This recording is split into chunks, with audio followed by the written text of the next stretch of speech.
जय मसीह की मैनू अपने रूह दे नाल भर दे ऐ खुदा, मैनू अपने रूह दे नाल भर दे ऐ खुदा,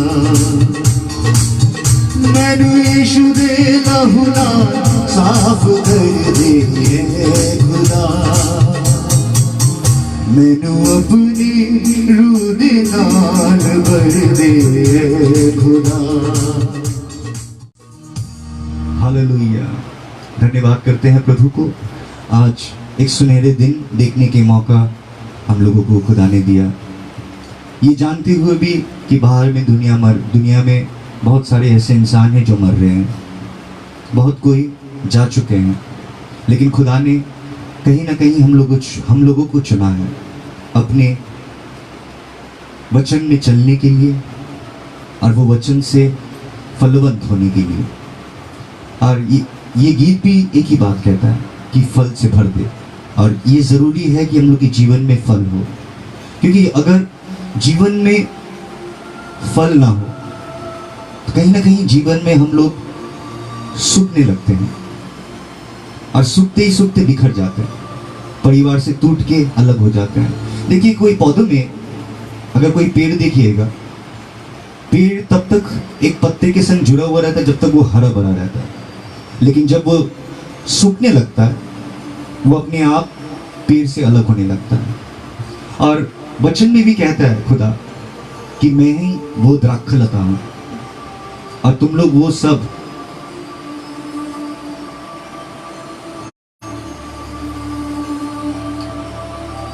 और जो पेड़ में, जो पौधों में फल नहीं होता, उसको कट के अलग कर दिया जाता है। और आज का वचन ही है, हम लोग जानते हैं कि शैतान का विरोध करना, ये जरूरी है कि अपने जीवन में शैतान का विरोध करें, क्योंकि जब तक हम लोग शैतान के विरुद्ध खड़े नहीं होते तब तक हम लोग खुदा के बच्चे नहीं कहलाते। और शैतान कहीं ना कहीं हम लोग के जीवन में हावी हो जाता है, और वो हम लोग के जीवन में काम करने लगता है, और हम लोग को पता भी नहीं चलता।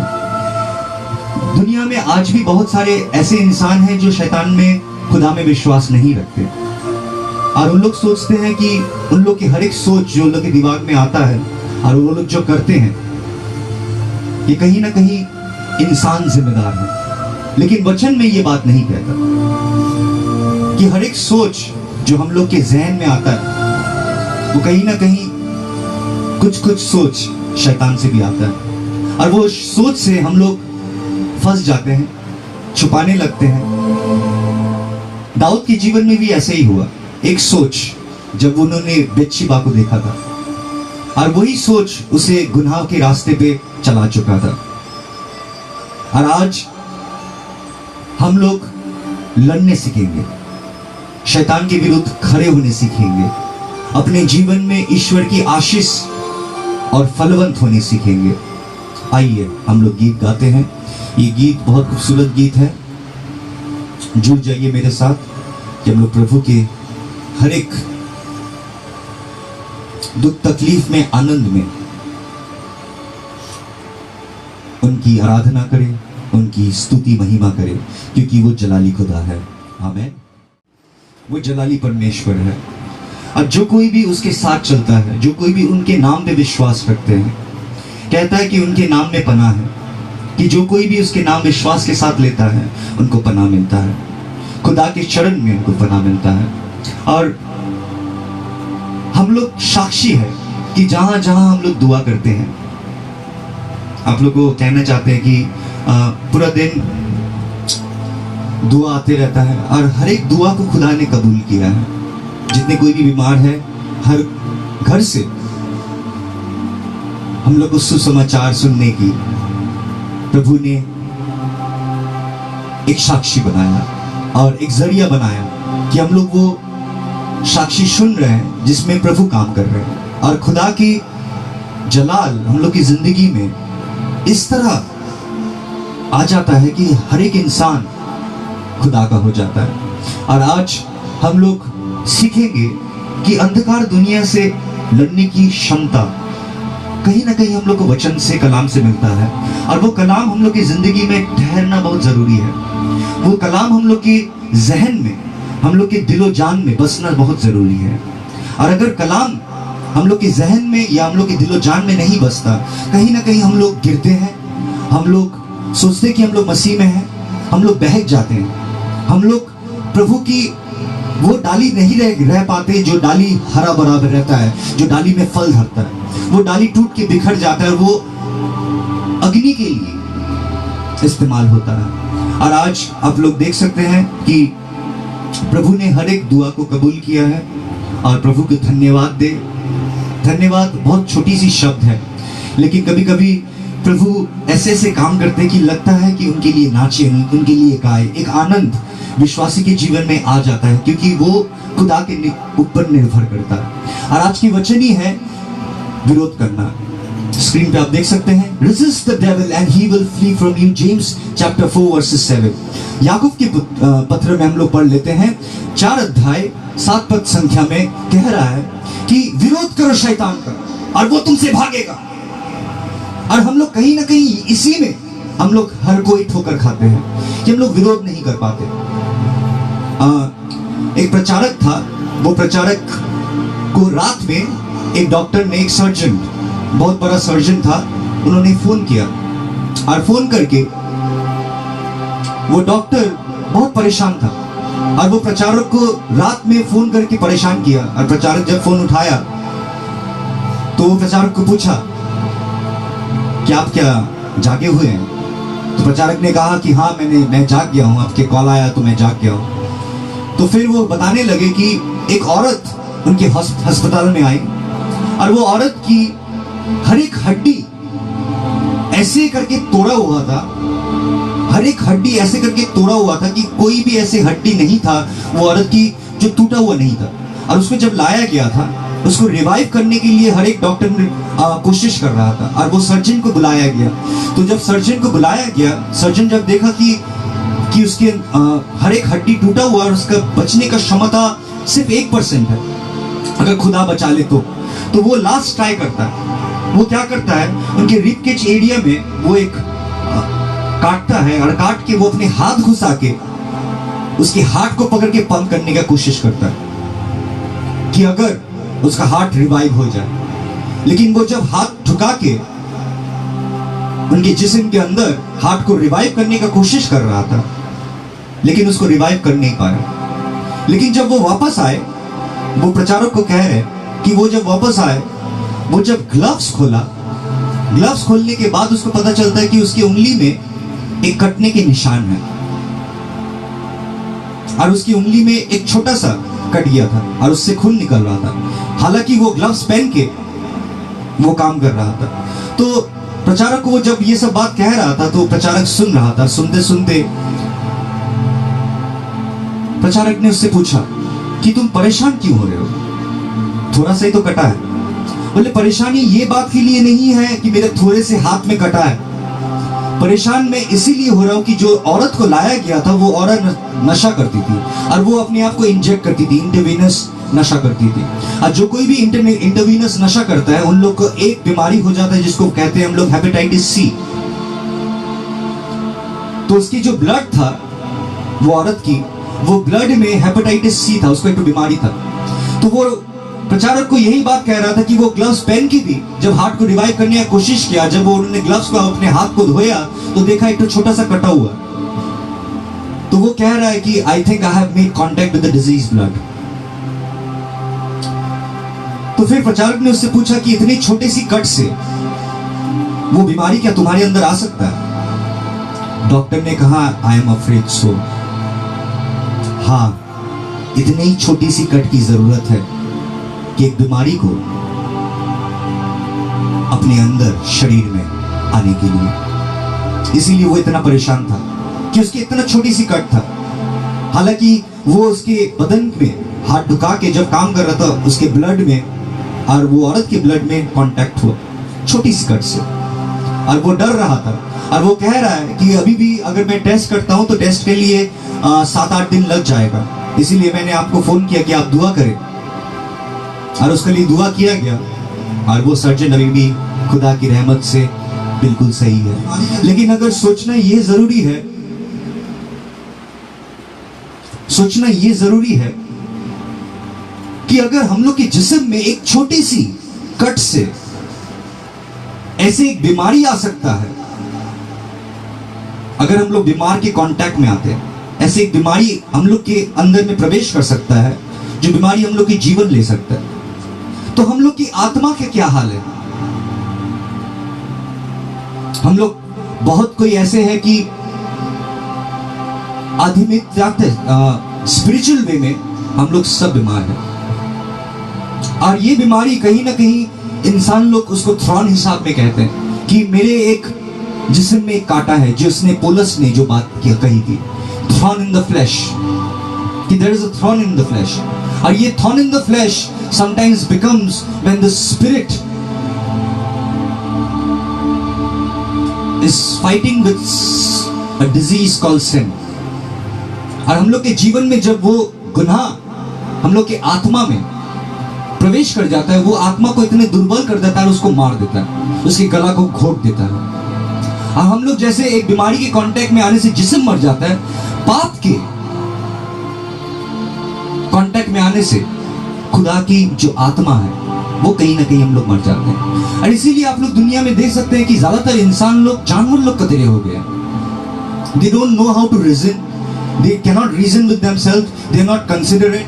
वो लोग ये भी नहीं सोचते कि बोलने के आगे वो इंसान क्या सोचेगा, उसको तकलीफ भी हो सकता है मेरे एक जुबान से निकली हुई बात से। हम लोग एक दूसरे के बारे में सोचते नहीं, हम लोग कहीं ना कहीं कुत्ते बिल्ली की तरह हो गए कि हर एक बात में वो पारा से कोई कुत्ता अगर आ गया तो बस कुत्ता सा भौंकना चालू कर दिया, काटने लग गया।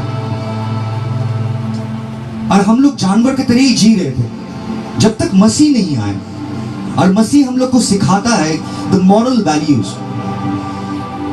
एंड द मॉरल लॉज, कि खुदा हम लोग को इतना प्यार क्यों करता है, खुदा क्यों कहते कि तुम चुने हुए में से हो, तुमको चुन लिया गया। वो तुमसे इतना प्यार क्यों करता है कि वो अपने फरिश्ते लोग को तुम्हारे लिए आज्ञा देता कि तुमको हर एक दुख परेशानी से बचाए। वो इतना प्यार क्यों करता है? वो क्यों बुलाता है हम लोग को अपने बच्चे? वो क्यों कहते हैं हम लोग को कि तुम मेरे संतान हो और मैं तुमसे अनंत प्रेम से प्रेम करता हूं? Why do we call him everlasting father? और ये जानना बहुत जरूरी है। आइए पहले वचन में हम लोग प्रवेश करते हैं। वचन में कह रहा है सबमिट योरसेल्व्स,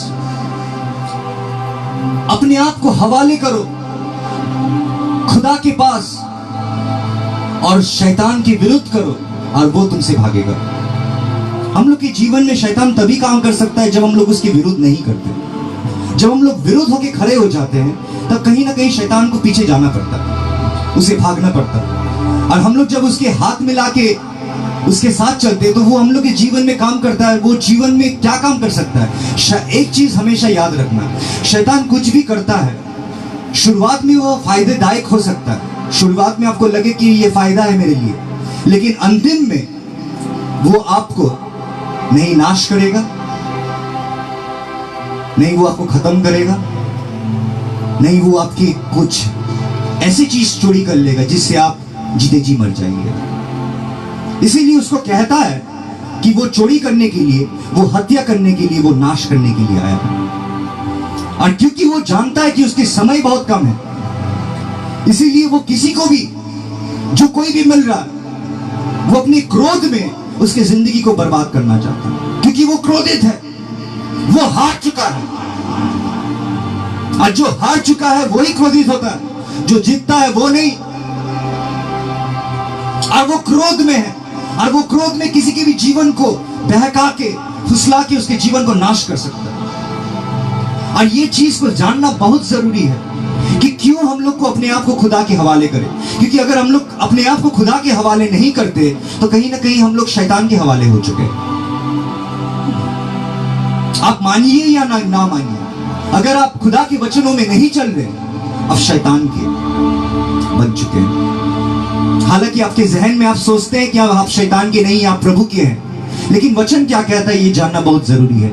वचन में हम लोग चलते हैं,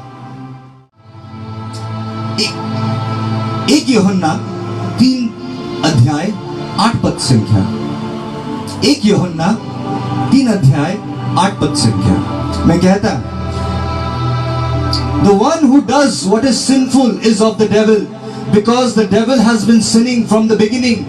The reason the Son of God appeared was to destroy the devil's work. No one who is born of God will continue to sin, because God's seed remains in them. वचन में कह रहा है कि जो कोई भी पाप आचरण करता है, जो कोई भी पाप जीवन में चल रहा है, अगर कोई भी ऐसा पाप है तुम्हारे जीवन में जो चीज से तुम जानते हो ये गलत है और ये गलत मैं कर रहा हूं, ये हो सकता है कि तुम्हारे दुर्बलता की वजह से हो रहा है, लेकिन ये जानना बहुत जरूरी है कि प्रभु अपने वचन में कह रहा है कि तुम्हारे पाप अगर सिंदूर की तरह लाल भी हो तो मेरे reason together, let us reason together, तुम बोलो मैं सुनूंगा, मैं बोलूंगा तुम सुनो, let us reason together, let us have a dialogue God is talking about, कि आओ and let us settle this matter. And he wanted to settle this matter, so he sent Christ in the Calvary, and he has done everything possible. Now it is us to be washed by the blood of Jesus Christ. अब ये हम लोग के ऊपर है कि वो खून, जो खून हम लोग के हर एक गुनाह को धो सकता है, हर एक पाप को धो सकता है, उसके पास जाना।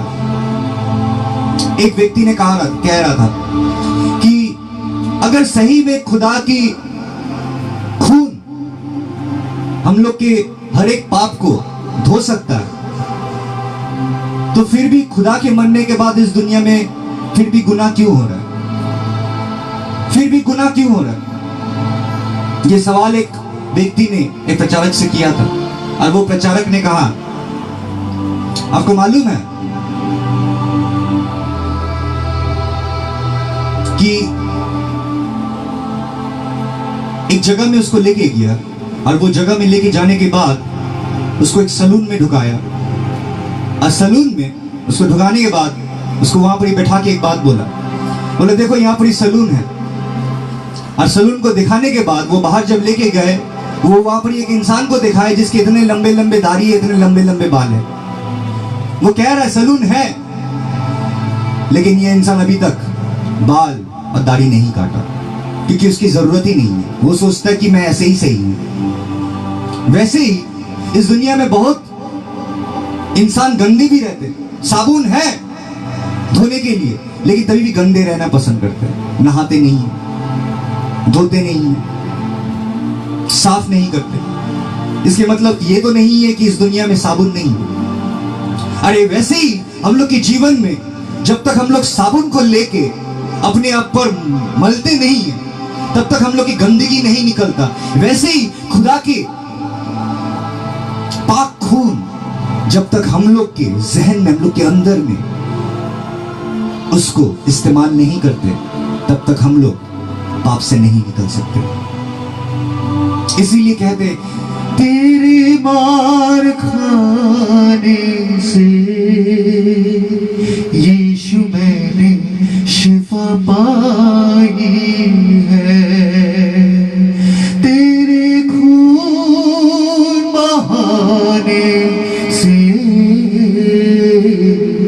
मिली मुझको रिहाई है। उसके खून बहाने से मुझे मिलती है रिहाई, कि अभी भी मुझे लगता है कि मैं ये पाप से बंधे हुए हूं और ये पाप से मैं निकल नहीं पा रहा। तो आइए खुदा के वचन के पास, क्योंकि जब वो शिष्य के पास साथ बैठे हुए थे, वो शिष्य को एक ही बात कह रहा था कि ये रोटी देखो, ये रोटी मेरे बदन है, और ये द्राक्षरस को देखो, ये मेरा खून है, ये नवीन वाचा का खून है, जो हर एक पापियों के लिए, जिसको चुन लिया गया, उन लोगों के लिए बहाया गया।